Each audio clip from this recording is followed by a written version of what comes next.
Welcome to Plant More, Worry Less, a podcast by the Huachuma Foundation. We are grateful for the supporters who make this show possible. To learn more about our work or support our mission, please visit huachumafoundation.org. Also note, in this podcast we discuss sacred plant medicines for educational purposes only. Nothing herein should be considered medical or legal advice, and we do not encourage using any substances in places where they are illegal. We hope you enjoy this very special episode.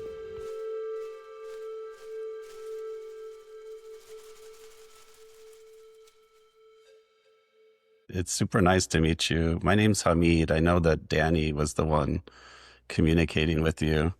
So she knows more about maybe you than I do, but I was catching up in the last week listening to your other podcasts that you've been on and reading your website. And yeah, just it's so exciting to meet you. Likewise, Hamid. Thank you. Yeah. And we have Huachuma in common, so I know we have plenty to talk about. Totally.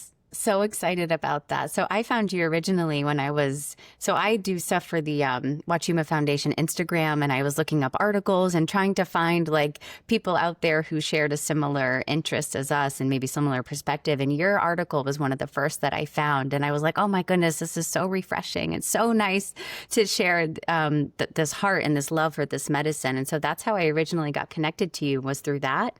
And then I started following you a little bit more and discovered, your plant medicine people Instagram and also the Afterlife coach, and started to just like kind of keep an eye on things. And so I just want to say thank you for what you're doing in the world of plant medicine, because it's been really refreshing to hear and to see. And I also started listening to your book, which I also think is incredible. Yeah. Thank you. I'm like fangirling a little bit. Oh my goodness, I appreciate all of that. And I follow Huachuma Foundation too, because for whatever reason, there aren't that many of us talking about Huachuma, which I find very curious. It's like he isn't having the same renaissance that ayahuasca mushrooms are having yet. And so I try to find those voices that are speaking about the cactus too. And I'm so glad to connect. Great.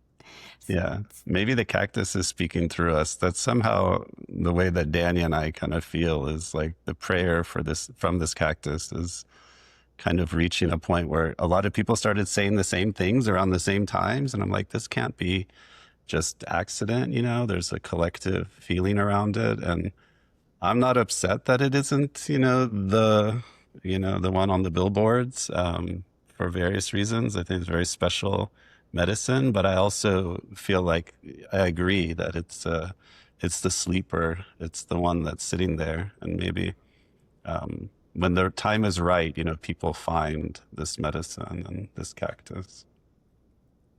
What he has shared with me, if I can feel that interpretation correctly, is that we're in such a collective space of working through our shadows as a species.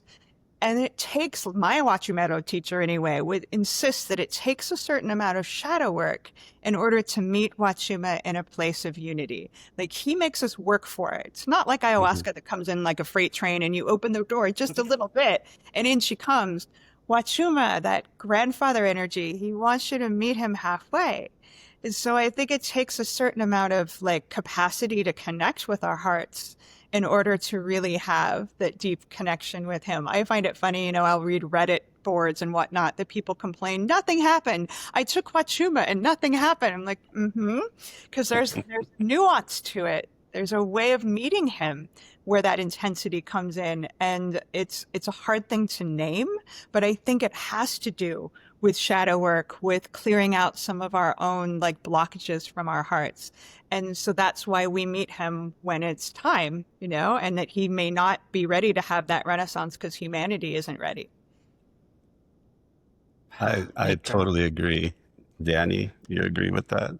I agree. That was a mic drop. It almost made me emotional for a second, just thinking about how much I love this, this cactus, and how grateful I feel to have been able to meet him in this way.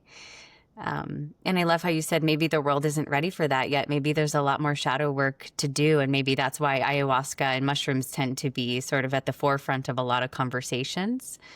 That was going to be my question to you, was Like, why do you think ayahuasca and mushrooms have kind of had this like really big blow up and Huachuma's a sleeper? And how do you think Huachuma's here to help the world?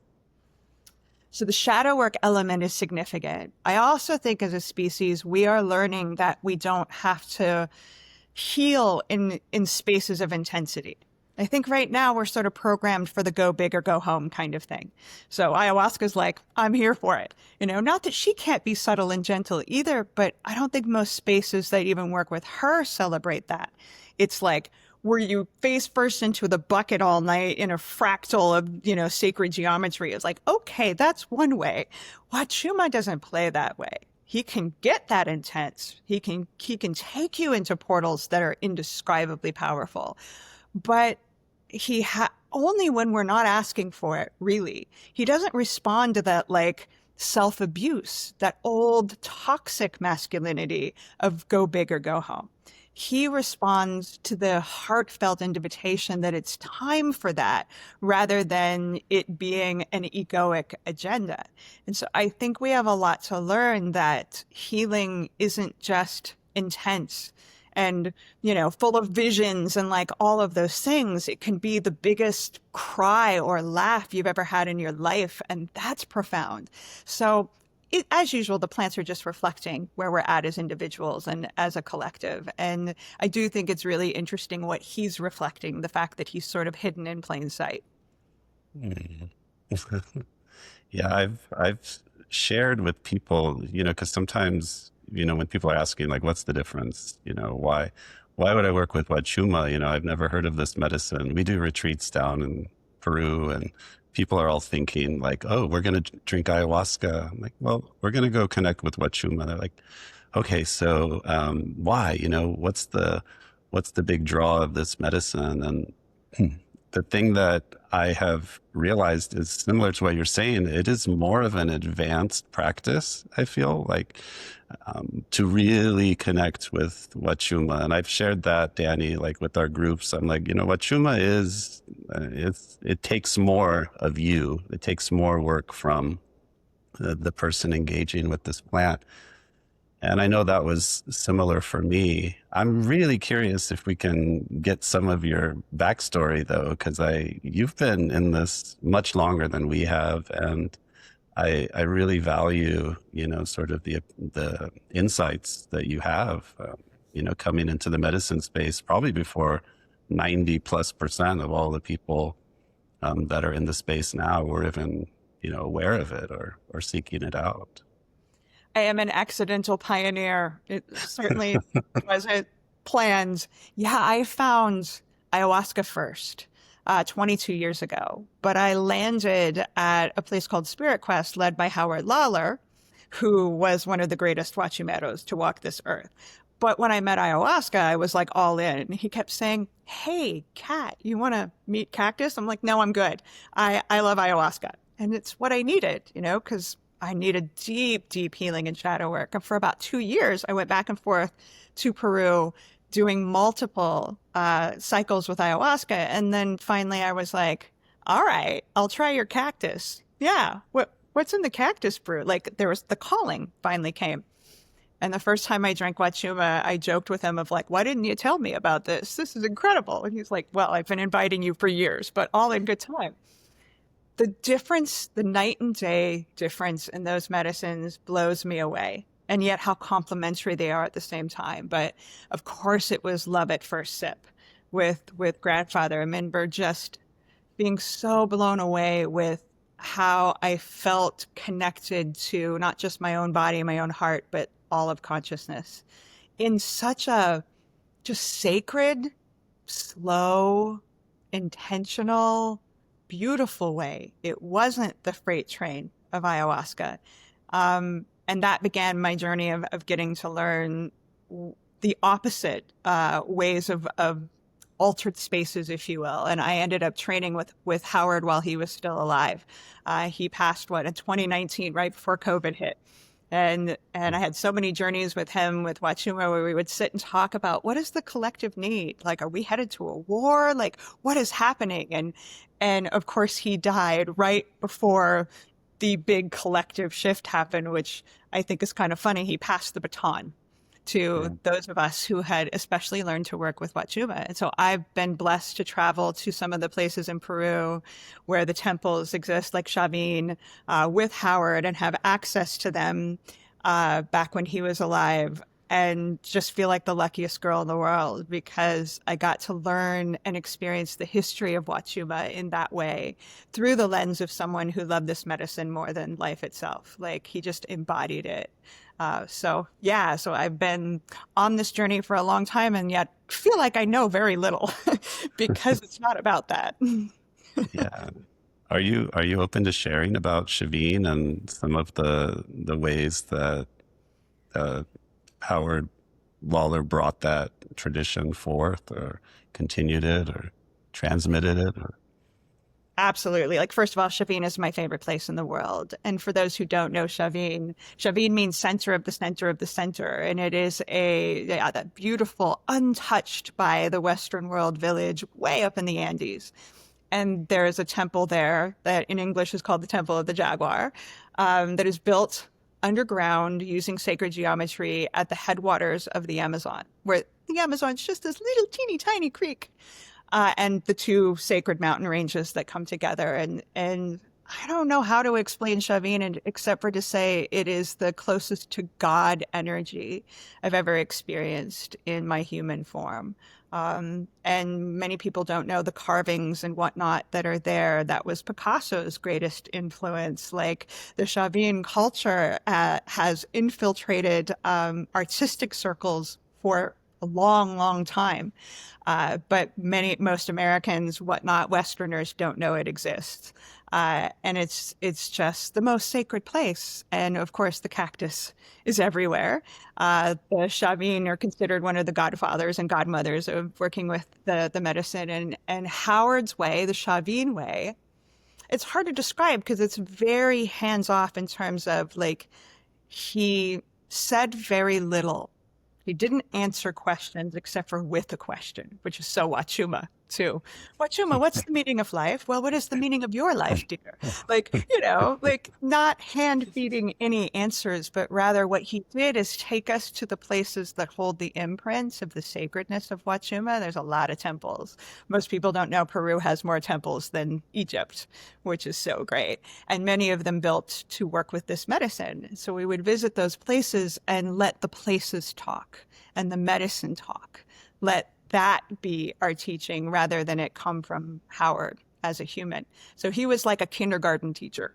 He would just herd us together and give us, what he'd do is the day before the ceremony, he'd give us the historical context.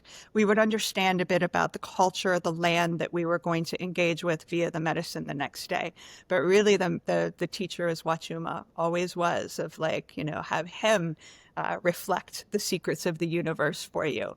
And so he just held a safe container and let us all kind of figure things out for ourselves, which is how I tried to do it too, is it's the medicine is the teacher, even though I saw him as one of the wisest people I've ever met. But yeah, that was his philosophy. I did not know that about Picasso. That's super fascinating.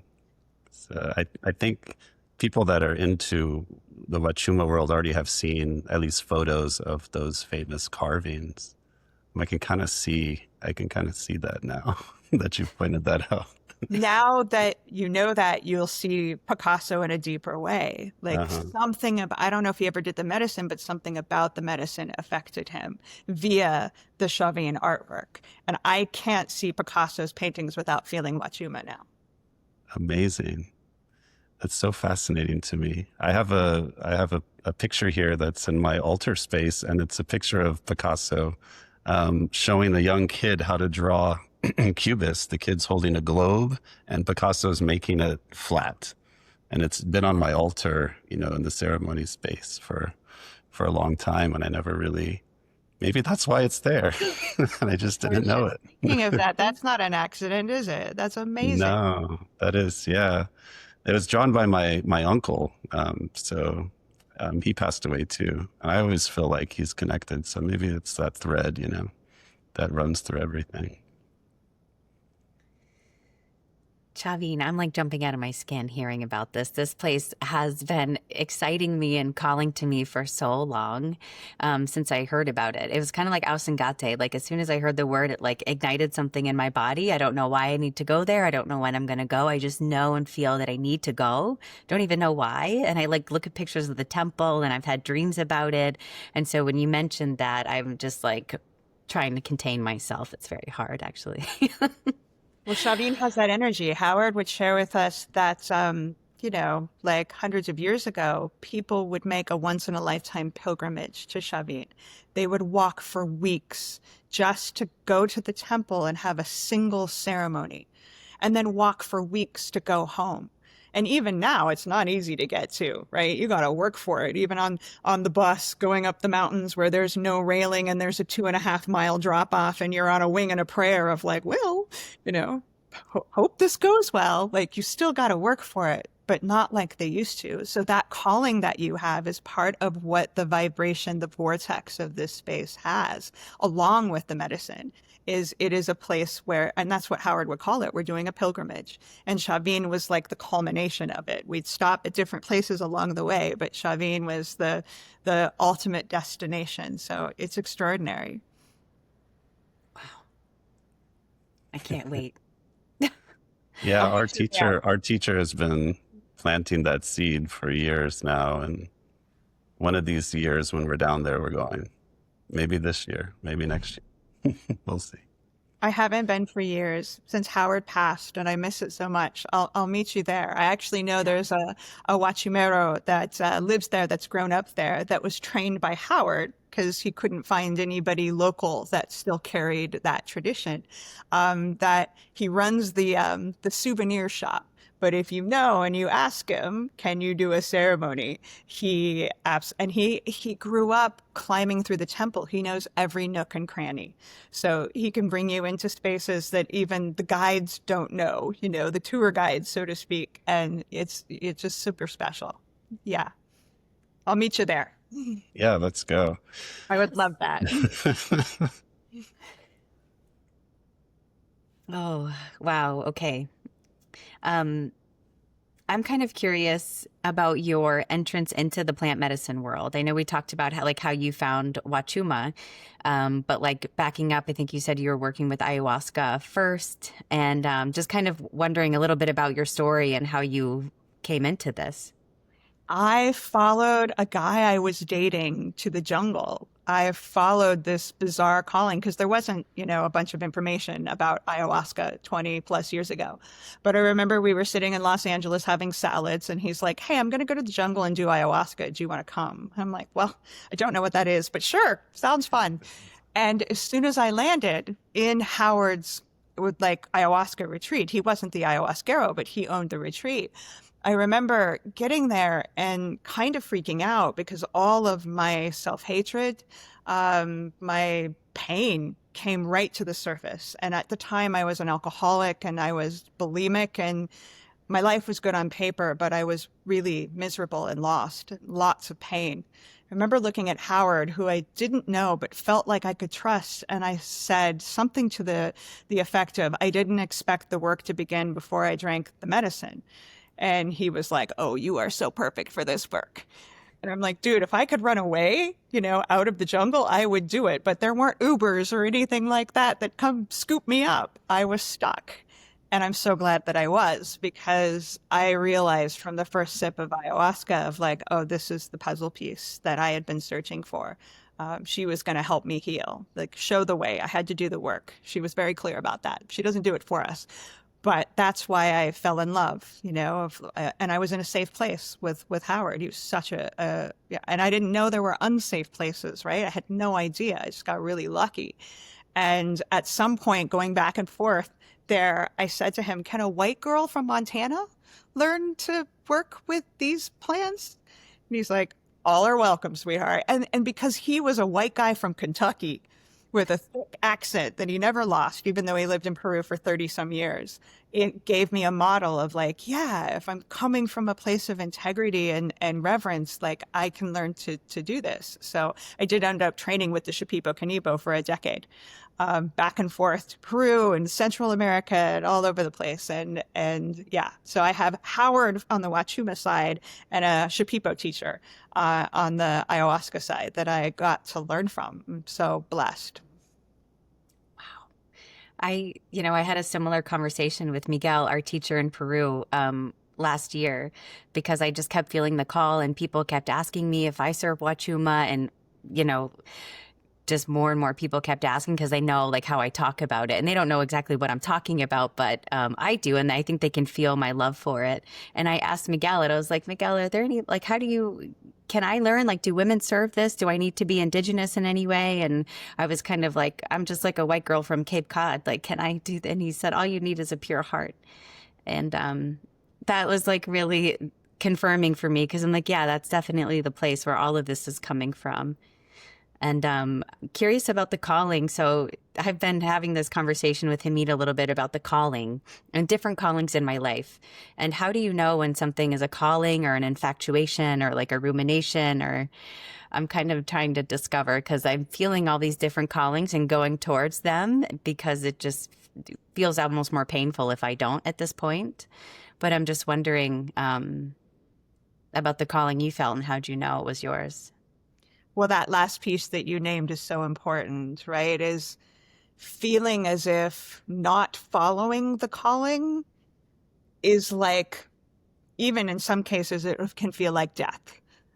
And so it's something so deep that it's more than just a rumination, that it feels like part of our souls to say yes to it. I remember somebody gave me a book called The Shaman that I can't find again, by the way, many, many years ago. And I was dealing with the same thing, Danny, of like, is this a calling? And I just opened up to a page and it said, people that have this soul contract with the plants, if they try to avoid the calling, there will be roadblocks everywhere. And I was in the middle of dealing with that in the corporate world. Like, I couldn't get a job doing what I'd done for years, and I was super good at it. And I'm like, what is going on? And I kind of recognized in that moment as like, oh, the calling. I have an agreement. Like, I'm not supposed to distract myself with jobs that aren't soulful anymore. And that was part of the validation, is my external world was reflecting that calling, because there were barriers and obstacles and I couldn't get around the calling. I couldn't avoid it. And I tried. I really did, because I was scared. It was and full of insecurity of me. Who am I to do this? And of course, Huachuma in particular is like, that's what makes you perfect. But I couldn't allow that to be true yet. And yet my world was reflecting all the time of like, this is your calling, this is your calling. People just randomly asking, have you heard of ayahuasca? And I'm like, what, am I wearing a button that says, ask me? Like, the universe has a way of validating it so that we can know that it's a mutual invitation. That's what I look for when people that are navigating that calling is, can we see that there's an invitation from spirit too? And then usually there's lots of evidence if it's a calling, and that's very validating. Thank you. Thank you. Yeah, Danny, like we were talking about also we use the term prayer a lot because it's the same. It's sort of like where we put in our intention and how the universe is conspiring to make all that open. And it's the same kind of thing happened with this Huachuma Foundation. It's like in 2018, my friend and I were just saying, we have this idea, but we didn't know what to do. And so we just kept that, like as a seed in the subconscious. And it almost became like impossible not to do it at a certain point, because everything was opening in that direction. And every time I was telling Danny, I'm like, no, I don't want to get involved with all of it. Like I got obligations. It's like, no, those things then fell apart, then it's just like, here's the path. I'm like, okay, we're walking into it, and it was easy. Actually, it's harder to resist. That's been my experience, like sort of what you're sharing, Danny, which is, yeah, it's too intolerable. And And then the universe really supports us. I feel the plants are supporting us, or prayers are supporting us in moving in those directions that are aligned. They co-create the miracles that are needed in order for the path to actually unfold. And once those start to happen, I think it's undeniable of like, oh, okay, this is where I belong. You know, and like you said, it becomes intolerable to resist it. That's a really good word for it. It hurts on a soul level to deny the calling, the invitation. And even if the path is hard, which it is, make no mistake, I think it's way more painful to resist when there is a legitimate calling to be part of it. Yeah. We have a habit of taking our guests on this show and just getting all of our own advice answered from. So Danny's like, that's what I needed. Thanks. We can go now. You know, I do psychedelic coaching almost every day. I'm coaching myself. I call in the clients that are working with the things that I need to remember. And when I speak, I'm like, that's for me. Yeah. And Right. so same. We're always the students. I love that. Yeah. So I'm curious about where you're at in the world. I don't even know. Are you down in South America, or are you in? I am all over. So my home base where I'm at right now is Portland, Oregon. I do Okay. Ayahuasca and Huachuma retreats in Costa Rica. We have a retreat there that we do our work at. And my partner works in Ibogaine. And so we have an Ibogaine center in Mexico. So I do an interesting bridge between the clinical and the shamanic space too, because of the Ibogaine part. And so I am not only all over the world, I'm all over in the spectrum of working with these medicines. But I'm a Gemini, so I like that. Lots of diversity. Oh, that's awesome. Yeah, that's another plant that I really have a deep respect for and love for is iboga. Another one of the maybe people consider masculine, type experiences in some senses. That's so interesting. Yeah, Iboga could not be more different than Huachuma, and yet they are both rays of the divine masculine. Iboga's the straight shooter, no BS, like boom, here's the answer, and it's confronting. Whereas Huachuma will sit on when I take Huachuma, I feel like I'm sitting on a back porch in like some beautiful natural setting with my grandfather in a rocking chair, and we're talking about the secrets of the universe, but it's gonna take all day.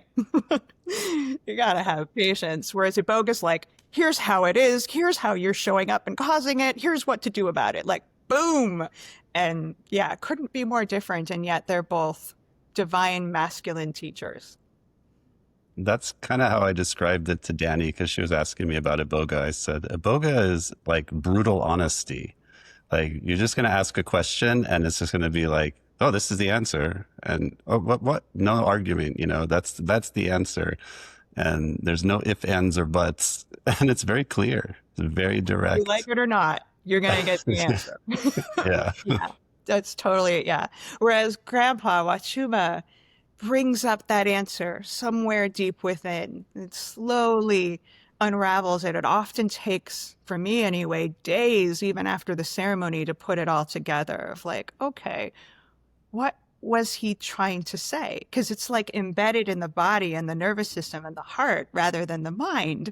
And so it takes a while to interpret communications from cactus, not with iboga. That's how it is. Straight shooter. Yeah, I really resonate with that too. With Huachuma, it's such a somatic experience, and I that might be another reason why people are, I didn't feel anything. It's also like a lot of people are a little bit more disconnected from feeling themselves and understanding that language. It's not speaking in words often. It's speaking through feelings and our senses. And it's a really kind of like earthly experience, almost like we lost language. We don't have the words. That's like the number one thing we always say, like after our ceremonies is like, there's no words. There's no words for this.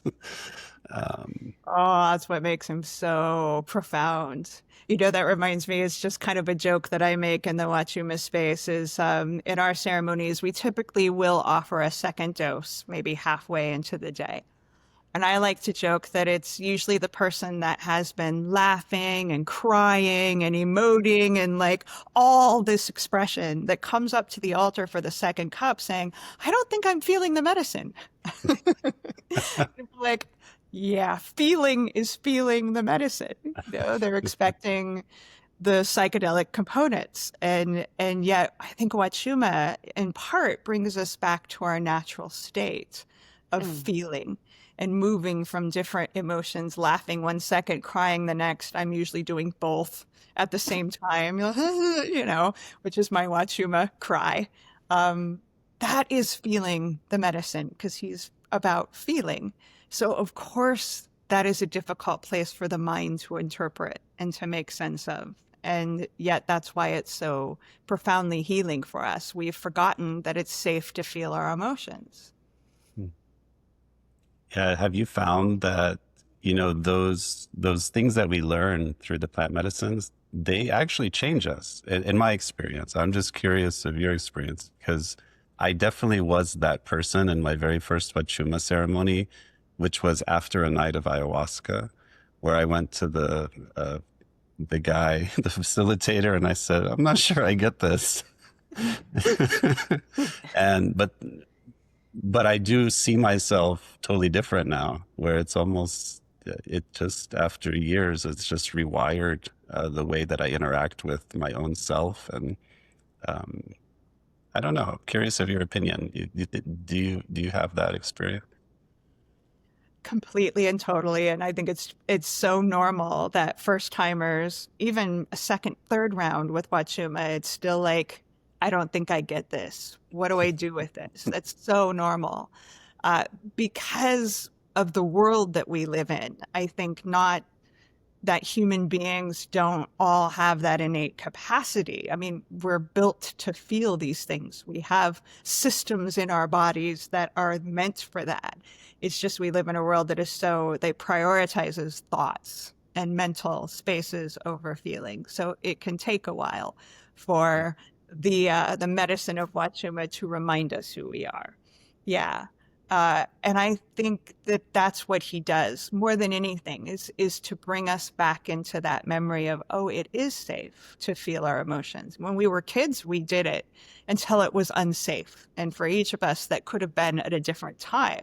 But it is a natural state for a toddler to move through every emotion in an hour.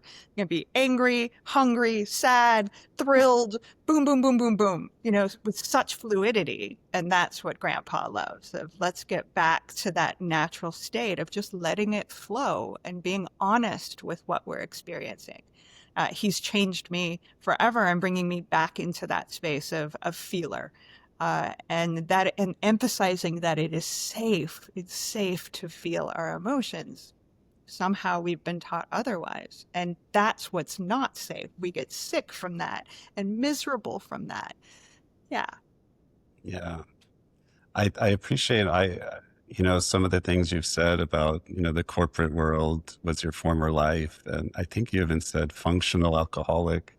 And it reminds me, because I was an attorney, and I did hear one of your podcasts where you shared more about that. And I was like, that was me. Like I had to have, like several drinks before bed. I could not tolerate life, really. It was just too overwhelming. I'm highly sensitive, but I didn't know that. And then going into the legal world, it's like the worst thing to do with that type of constitution. And it sort of goes back to that calling discussion we were having, but it's like once you find your place, the world isn't so overwhelming. It's actually quite a beautiful place. And I wonder how much of that is really just the healing too, is just finding a place where we can be ourselves and we can express and we can be sensitive and whatever else without having to numb ourselves and rationalize, everything. Oh, that sounds like so much wisdom from Huachuma that just came through you. Especially, okay, the piece around sensitivity. I remember sitting with him and just feeling him reflecting, gosh, you're so sensitive, and arguing of like, am I? He's like, yeah, the really sensitive ones always argue. You don't know it. And now that Checks makes out. so much sense, right? Like most of us, especially with Huachuma, that really resonate with this medicine, we've tried to hide that sensitivity in a world that prioritizes that. And yet that's why we're hurting. That's why Mhm. there's just, and not only just hurting, for me, I also noted how lacking authenticity that I had. I felt really fake, you know? And grandpa was like, right, because you're, denying your sensitivity. You're trying to be fully mental, and that's not the core of who you are. And that's a tough thing to recognize because sensitivity, it's a double-edged sword. It's so wonderful to have that connectedness, that knowledge. And at the same time, the world can hurt that so deeply unless we learn how to protect it and how to be in community with other people that can share it and witness it in a safe way. But that's what the Huachuma ceremonies ended up being for me in the beginning, a place where I could be loved for being genuine and be like, ah, this is what it feels like to be happy in my body and to know that the world is a beautiful place. Like, we can do this. We can do this. Mhm. Hmm. So good. You mentioned feeling like a toddler, I think, at some point just a couple minutes ago. And I was thinking about how I kind of feel that way with Huachuma a little bit in our ceremonies. It just feels like there's almost no thought in my mind. It's just playing with feathers and rocks and nature. And it just feels like you said, like your natural state. And that's what I definitely feel with this medicine. And I think it helps me tap into that a little bit more when I'm not in ceremony, although it's not as accepted. It's like a little bit harder to like fully be in that. And always the hardest part for me. And maybe we can talk a little bit about integration because I know you do quite a bit of integration coaching, and it's something I feel very passionate about because the integration part of these ceremonies has been the hardest part. Like that is like the hard part of the ceremony for me. It feels very natural for me to be on the mountain, on the medicine, playing with all the things.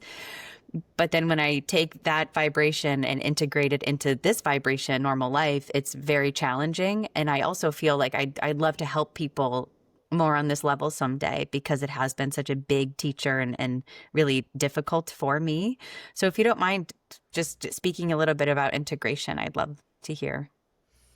Absolutely. It's my deepest passion because it's where we take what the medicines show and teach us and let it impact our lives, right? Huachuma in particular, I think is a very challenging medicine to integrate because of the nature of the world that we live in. So what you're describing is so common is that in that container of nature, other people in the portal of Huachuma, showing up with our inner child, our curiosity and awe, our kindness. That is not how the world feels on the regular. That's how it could be. And Huachuma holds us responsible to go create that, to go be that. And at the same time, it's like, that's a scary endeavor because it can feel like such a dramatic contrast. So what I feel like the focus is in integration, because we can't change the world, we can only change ourselves, is to continue that path of creating safety in our own bodies. Most people don't have a practice of connecting with their nervous systems, of listening to the language of their body, feeling their emotions. So Huachuma gave me a very simple daily practice. This is what I give people in integration. So before I engage with technology, before I look at my phone and start my busy day, to sit down either in nature at my altar and say, how am I feeling today? You know, hey kiddo, what's going on? And to be honest, of like, actually, I feel tired and I'm mad at the world, or I feel amazing and I'm raring to go. Like, it's wild how little we ask that of ourselves, that we actually check in. And as usual with Huachuma, the most profound answers are the simplest of like, just make it a priority to ask. And then whatever answers come through of what do you want to do with that? If you feel amazing, then go have a productive day and like, take on the world. If you don't, ask that part, what do you need? Maybe just a good hard cry, or to go lay under an oak tree for 15 minutes and recharge. Like, it's quite simple to address these things before it gets to be a 5-alarm fire in there, right? But it's about continuing that somatic like relationship that he brings in, and feeling our emotions as they happen, rather than waiting for a volcanic eruption that just builds and builds. And so that daily check-in, it changed my life, just to start my day by asking myself, how are you feeling, by checking in with my body and listening to whispers so they don't have to become screams. Like, that's a core of integration with Huachuma that I feel is universal. Okay. And sometimes during ceremony, I have these deep feelings that feel like truth, like the most truth that I've ever felt. But then out of ceremony, it's like, but how to get from this feeling to that feeling? Because then all the different protector parts come in, and it's like reality, this other reality comes in, and it almost feels like two separate worlds. And so sometimes I have this like difficulty bridging the two. Sometimes it happens over months or maybe even years. Like, what I found is that sometimes it takes me months or years to integrate some ceremonies, which makes sense because it's a cactus and grows very slow. And like that, just I kind of geek out about the personalities of them, and I think the doctrine of signatures.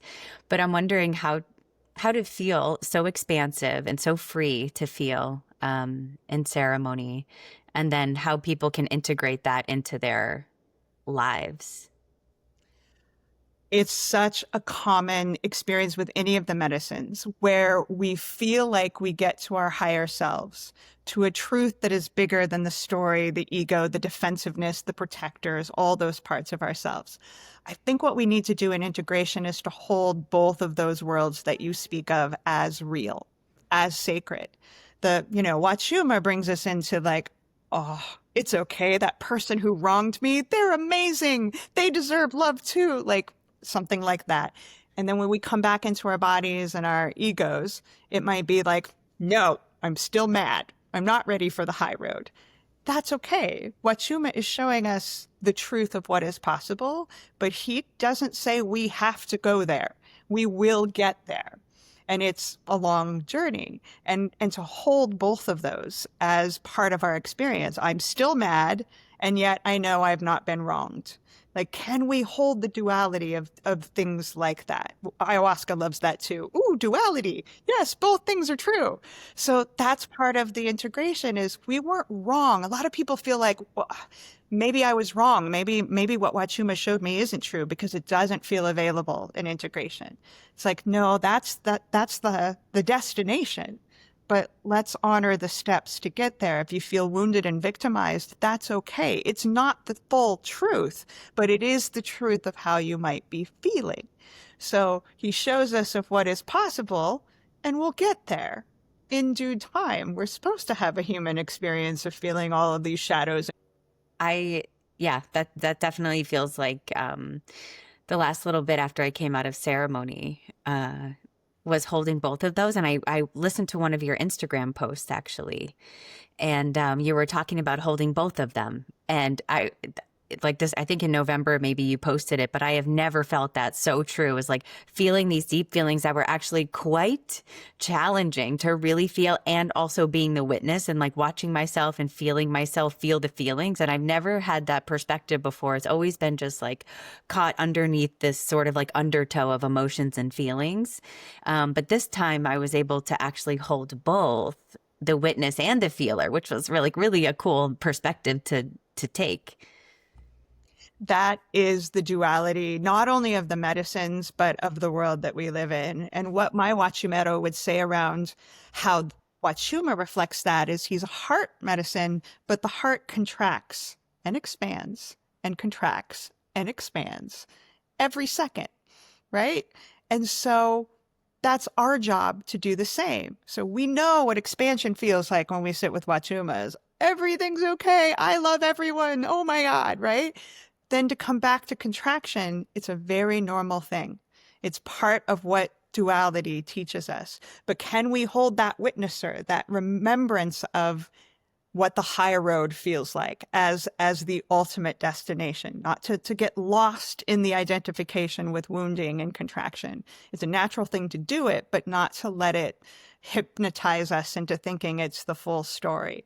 So that duality, I think, is the name of the game, of being an expansive consciousness that we can kind of navigate the twists and turns and the contractions, but not be hypnotized by them.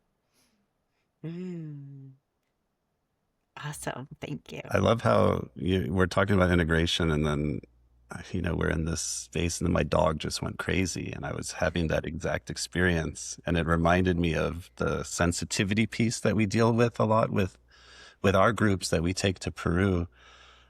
We were speaking about how sometimes we're not connected with our bodies, our emotions, our feelings. The people that we take, they have these experiences where they all of a sudden start to open, Then they come back to their lives, and let's say they have corporate jobs and all these things, and their eyes and their senses are open. Whereas before it was really tolerable because they had created a big shell, created kind of armoring to protect them. That integration seems, the people that we work with, that seems to be the most challenging that we've encountered, or people that really have opened that feeling, and now their life that they're in is just, wow, they see it, they feel it with like a different level of truth. And the hard decisions start to come up, like, am I willing to tolerate this? Or am I going to numb myself again, to kind of go back into it? And we've had a couple of people who were just brilliant, who were like able to maintain the openness and be there and compassion and see it for what it is, but without this like fear and without this contraction, that wouldn't normally come. And just curious if you've had any experience, helping people deal with that, because it seems to be one of the most common integration challenges that we encounter with our groups that we take. Same. And what I have witnessed really with all of the medicines is just that contrast of how the world is and how much we do tolerate when we are not aware. And this is the tricky part. You can't go to the oracle, which is what these plants are, and then not integrate and accept the truth of what we receive, which means that there will typically need to be changes in our lives that match the truth, the awareness that we get. Like ayahuasca has an expression with me. She said it a lot. The person in the room with the highest level of consciousness has the highest responsibility. Consciousness does not come without responsibility. We can't get the new awareness and then go, okay, I'm just going to choose to forget it because I need to keep my job or my abusive relationship or whatever it might be. No, now we're held responsible, accountable to do with that information what is aligned in our lives on our own time.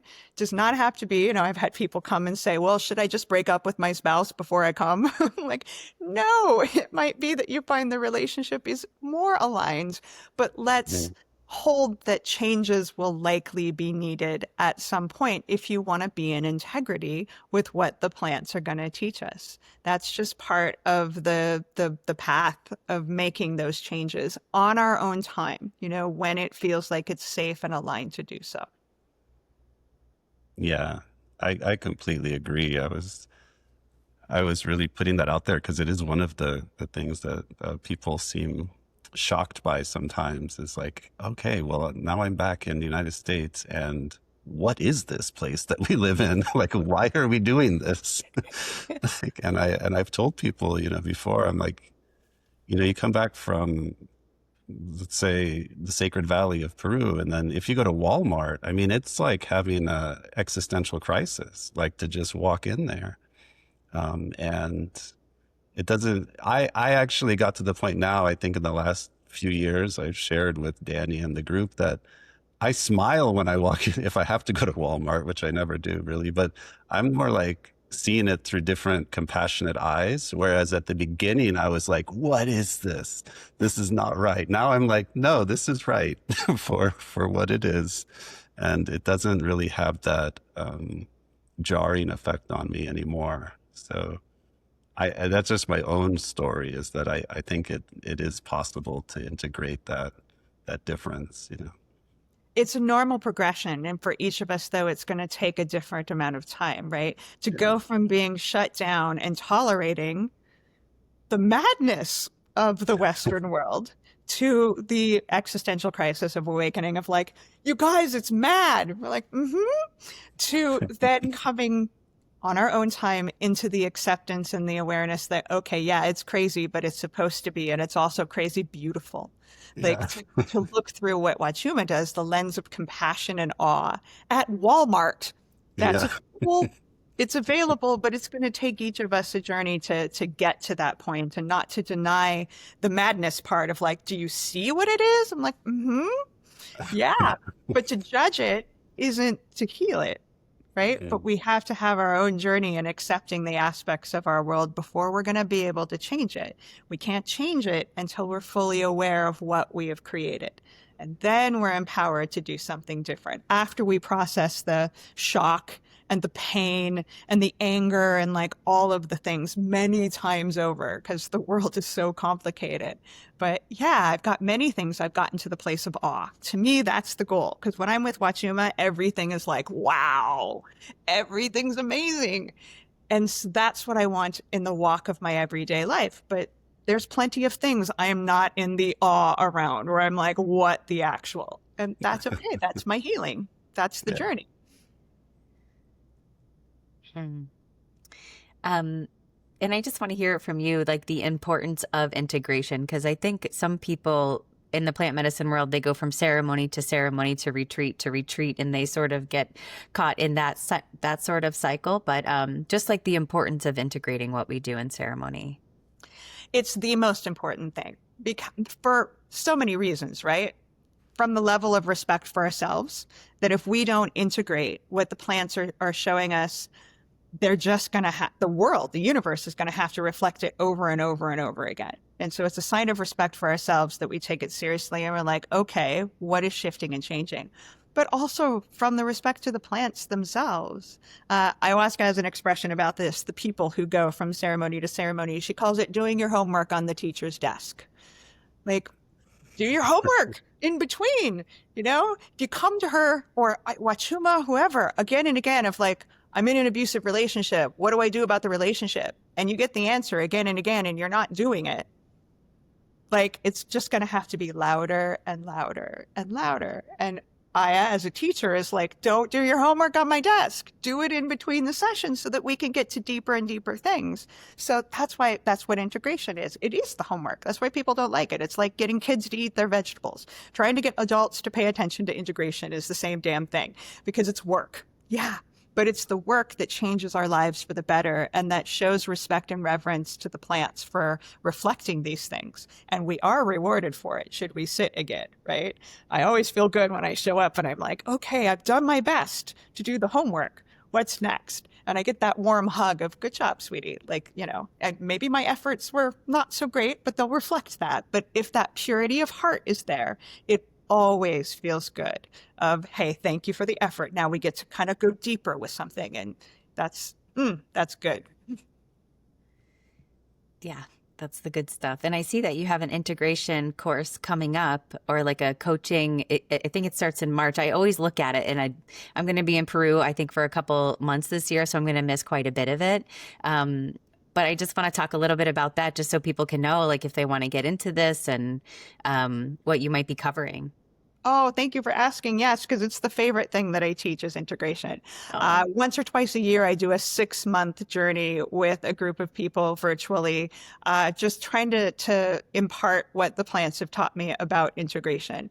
I have what I call the 10 pillars of integration, some things that are universal around how to approach this part. And it's for people that want to learn more about it for themselves, and also that want to learn how to hold space for other people, either informally or professionally. Because years, I feel like integration is the thing that we need the support from. Like, it's hard to do it ourselves. It's like editing your own work. It's hard. It's not impossible, but learning how to hold that space for other people so that they can continue to have a container to do the work in beyond the ceremony. So that's what that course is all about. I've been doing it for about 3 or 4 years now, and it makes my heart so happy to know there are more people taking integration very seriously out there. Oh, that's awesome. And I also saw another course you do. It's like an ayahuasca, a 9-week ayahuasca course or something. Yeah, it's called the Ayahuasca Mystery School. I'm obsessed with the old school mystery schools that used the sacraments to remember who we are as humans. So I have done my best to create a virtual version of that for ayahuasca, in part because a lot of people have asked, oh, can I apprentice with you? And no, I can't take hundreds of apprentices, and I don't do enough like work in ceremony space to really warrant that right now. But I can teach some of the things that I can verbally relay and invitations to do things experientially that ayahuasca, Huachuma, all of the plants have gifted me. So that's what that's about. It's a really amazing community of people that have come together too, that we stay in touch every month. I do reunions just to kind of help, because it's a piece that I think a lot of us are wounded around, is not having community. So that's part of what it is an opportunity to stay connected with plant people for as long as you want virtually, so that we don't feel alone. Oh, I love that. Do you feel like you'll offer something around Huachuma at some point? We're talking about that, he and I. I feel a calling to do more work with him in the near future. Most of what I do is with ayahuasca, and then I'll slip in Huachuma at the end of a retreat, you know.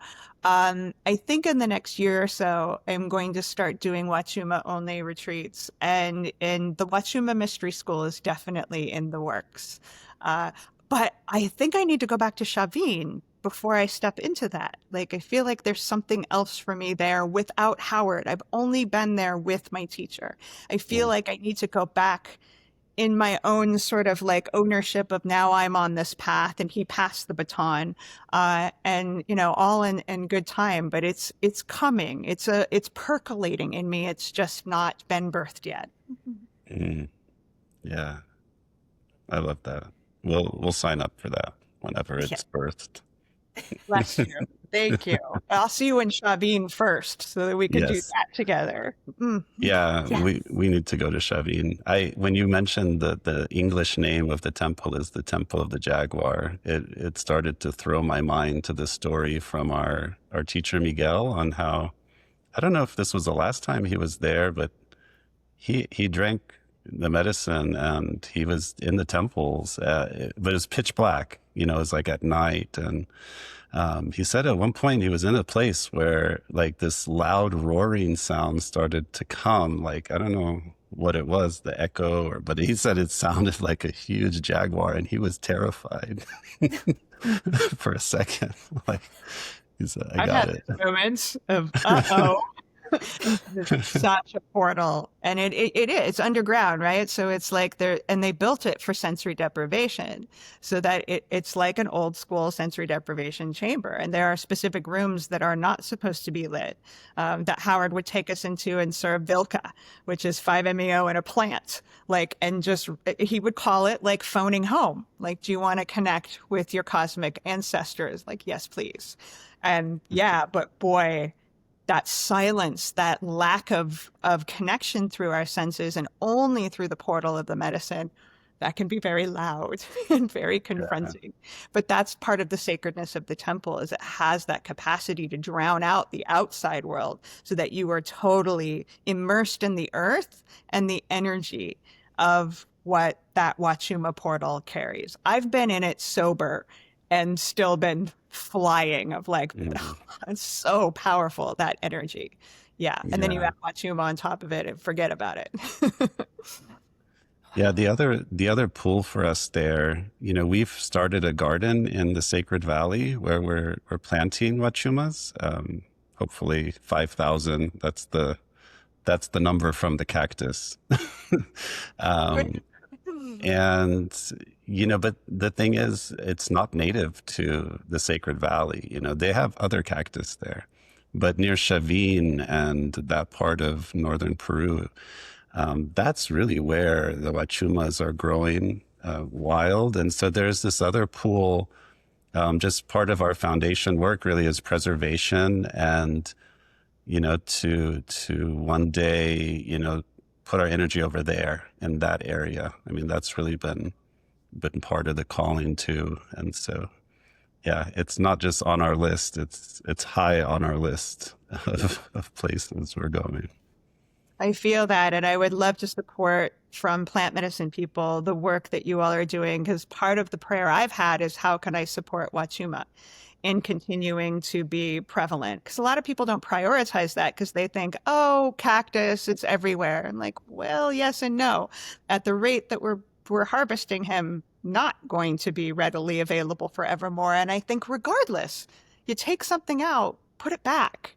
Even if Yeah. you think there's plenty of it, that's such a Western view of like, somebody else will do it. Like, how about you do it? So I would love a plant medicine people community is always asking, like, who can we support that is doing this work of preservation? So if you're open to that kind of partnership, I would absolutely love it.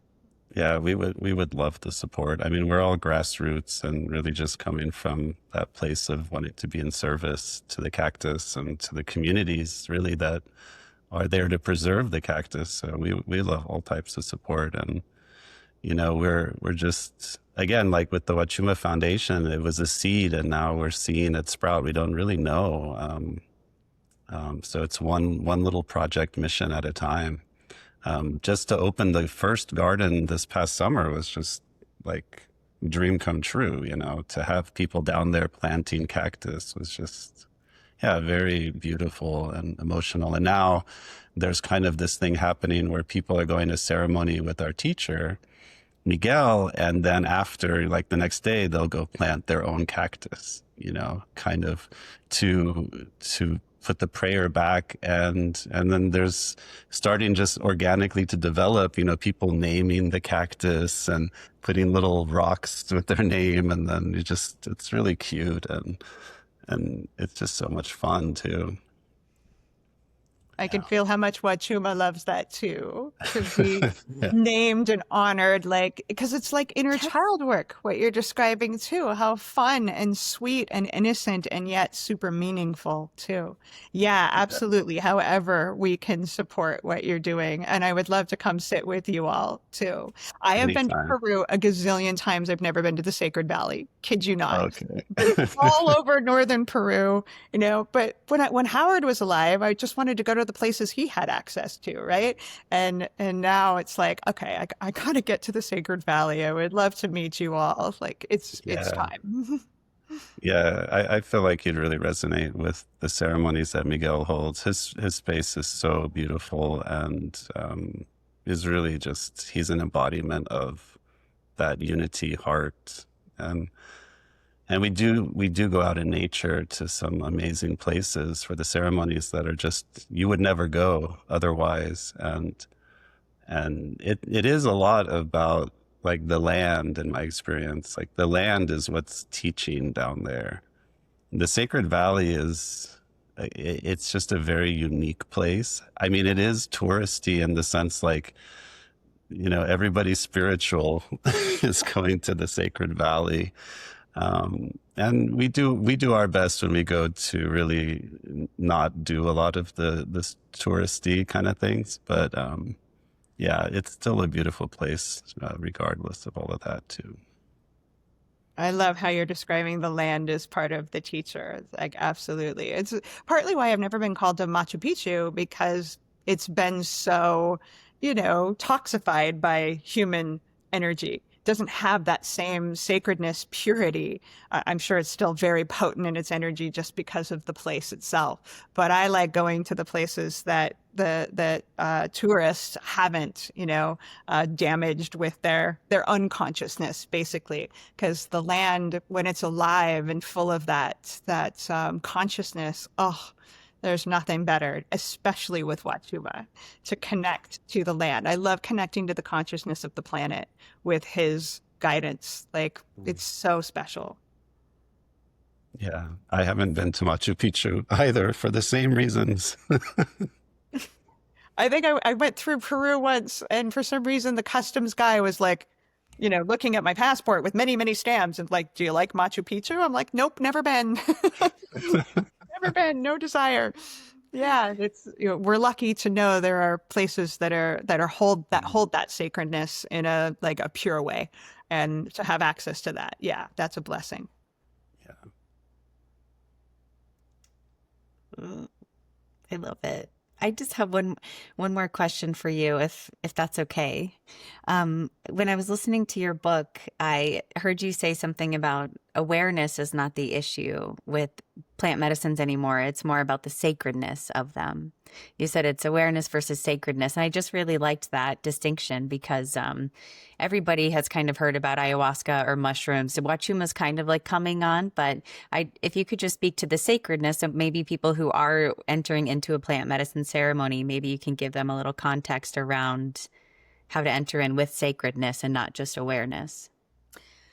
Yeah, it's another part of the wounding of our culture that the sacredness has just been removed consciously. Unless people go to church and hold at least that vessel, sometimes religion still has some semblance of sacredness, not always, but it's the ritual aspects of doing this work that help to create that container of sacredness again. I think that's why Westerners, we love the ritual of ceremony of, oh, you're going to sage me and do different things, because something in us remembers that, yes, it's my birthright to step into sacredness. And we can walk that way all day, every day, but it takes consciousness and intention. And it reminds me of another expression of ayahuasca that she says about our culture. It's not so much that we have an attention deficit disorder. We have an intention deficit disorder. We live so passively in that space of the mundane that isn't sacred, because in order for something to be sacred, we have to bring that intention, right? Like, 'cause it's already sacred, but if we're not in the awareness of it, we're not partners in the sacredness.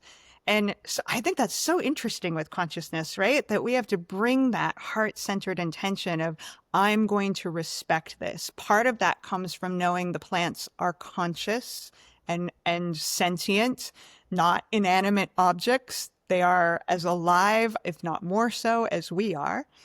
And just to be respectful of the space and, of course, other people, the whole thing. Because the more we hold of something as sacred, the more we allow ourselves to receive the beauty of that.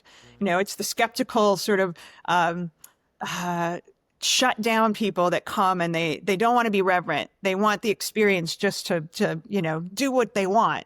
Entitlement, that disease of entitlement. And those people don't tend to get the big, incredible experiences, because we got to open to that sacredness in order to receive it. So sacredness is for everyone. It's beneficial for us because we come with that openness, and it shows respect and reverence to the space, the medicines, the whole process. But we have to do it consciously. And that's just part of why we call it work. It's work, but it's worth it. And is there a way people can, and maybe this would be helpful for like preparation, but tapping into that sacredness beforehand? And I think I heard you talking about like the medicine starts working on you much before you even take your first sip. And is that because you've been like opened up to the sacredness and the consciousness of it?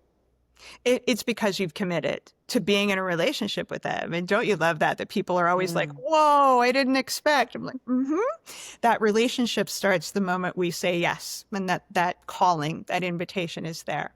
We show reverence and create sacredness by following the protocol of the people we sit with, the diet, or making time for meditation every day before we enter into this, of just slowing down. We show sacredness by having intentions, by really being clear of like, what's calling me to do this? Basically, by taking it seriously and carving out space in our lives to maximize the ceremony before we get to the ceremony. What isn't sacred is just to rely on the ceremony to be the end all be all.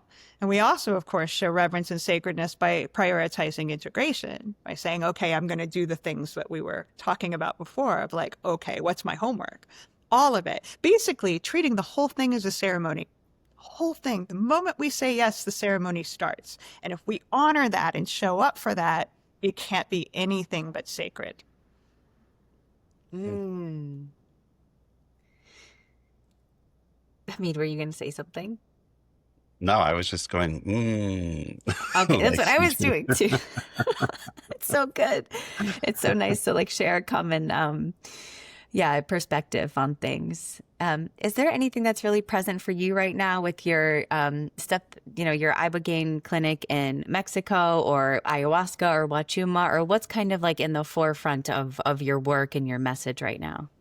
Well, I love that question because it's central to a teaching from Huachuma, is we are in the middle of this massive shadow upheaval. And I know it seems like the old matrix ways of abuse and playing the win-lose game is what will prevail. But Huachuma, his expression to me is have the audacity of optimism to really hold the vision of the world that we're creating rather than be hypnotized by the headlines and all the just pain and suffering. It looks like things are getting worse. What I invite people to do, especially if they know Huachuma, is to be aware of the upside down kind of world that we're in, that things have to get worse before they get better, but to hold the vision of what it is that we're moving towards. So it's my work because it's hard, because I see so much abuse of the plants, especially in the ibogaine space, so much ego. But every time I check in with my grandpa, he's like, your job, hold the vision, be the light, walk in the world the way that you want other people, and they will join you. And they are. In 22 years of doing this work, millions more people have joined and are walking in this way. No, it hasn't tipped things in our collective yet, but it will. And so that's what I want as many of us as possible to do, is to stay in that lens of optimism of we've got this, and it will happen faster if we hold that. Mm. And what is the new world you see? Is it unity, compassion, love? Like what's that? What are we moving towards? Yes, please. All of those things. Yeah, I think it's very simply a world where we're playing what I call the win-win, where everybody gets to have a good life, where everybody gets to have safety, a place to live, food to eat, water to drink, like the basics. We have that capacity. We have that abundance. The earth has it. So if we can just equalize in that way, and treat everybody with that space of love and compassion and kindness, exactly what Huachuma teaches, exactly what we experience in the ceremonies, right? It's like, it seems so simple. Like when I'm with him, of like, oh, of course, that's what the vision is, or at least for me, of the world that we're creating.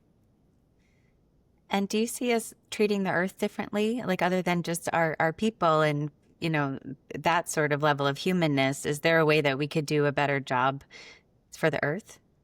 It'd be hard pressed to say we could do a worse job. It's really, yeah, of course. And I think part of that just comes back to the remembrance that we are nature, that we're made of her. And when we abuse her, we abuse ourselves. And so if we can come back to self-love, then everything permeates from that. Then we show respect to the people that we know are just other reflections of who we are.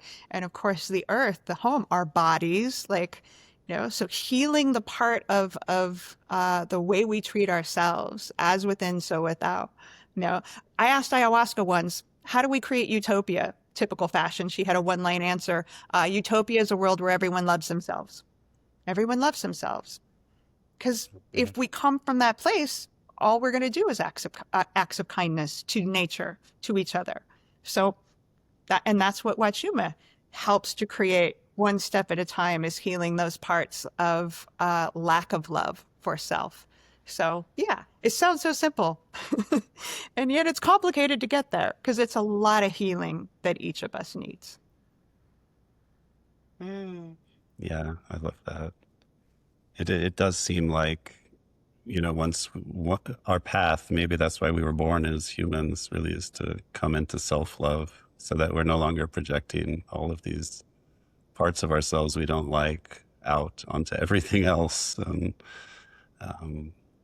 it is very clear, you know, with the medicine. And then it is the work, like you say, like after, to kind of, to really remember that kind of our natural state. And I appreciate everything you just said about how the world is appears to be shifting to some people in a bad way. To me, I live in, maybe I appreciate that because I feel less crazy now, because I'm more optimistic. I'm like, you know, this is all good. And I don't follow the headlines, so maybe that makes it easier for me. But yeah, I do sense that even in the last 5 years, there's just been a greater awareness of people of that maybe they're waking up as like, okay, we don't know exactly what we're gonna do, but there's something here. There's like a thread that they start pulling on, you know, and it's like it's gonna start unraveling that armor a little more. And yeah, who knows? I'm here for it.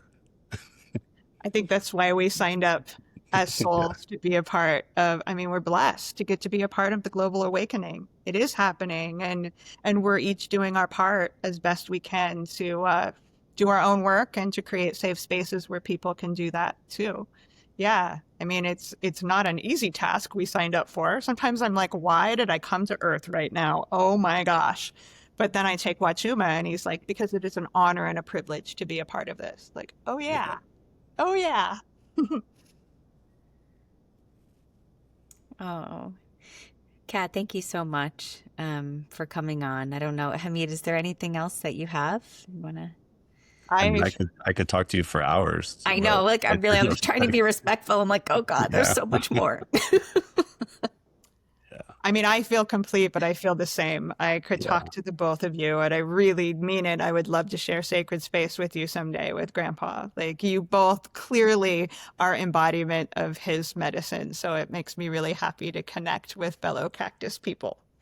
Awesome. Well, we'll stay in touch and make Yes, that please. happen. Oh, lovely. Kat, thank you so much. Hamid, thank you. And everybody out there tuning in for our podcast, thank you so much. And we'll see you on the next one. Yeah. Thank you. Thank you both so much. What a lovely conversation. Huachuma is very proud. Oh.